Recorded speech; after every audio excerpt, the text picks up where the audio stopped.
Hello, ang menu po natin ngayon ay kangkong with tofu. Ayan. Ang kangkong galing sa fridge yan. Pinridge ko talaga. So, ibang way naman ang ano nito. Iba kasi ang texture pag galing sa freezer yung ating tofu. So, binake ko siya. Iba talaga. Para siyang meat. Iba sa normal na tofu. So, ayan.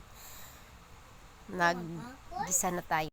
So, ayan. Nagsusutay na tayo. Nilalagyan ko pala ng olive kasi merong kaming olive. So, gagamitin natin bago ma-expire, 'di ba? So, ayan na, nilagay na natin yung baked tofu. So, talagang tofu nito iba ang mix, iba talaga ang ano niya. Nag-iiba siya pag galing sa freezer. Medyo nagkukunat, basta iba siya. So, ayan, sinusutay lang natin. Ayan, ganun lang naman yan. Susutay mo, lagyan mo ng mga seasoning. Nilagyan ko siya ng olive, sesame oil, pepper, ganun. So, ayan, nilalagay na natin ang ating vegetable na kangkong. So, yun lang po kasimple ang ating menu for today. Ayan. Pakuloyin lang natin ng saglit.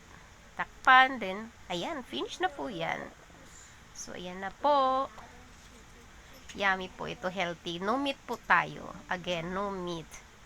Ayan. Iba po talaga ang texture ng tofu pag nasa fridge try nyo. Pang sahog siya. Para siyang meat na din. Yun lang po.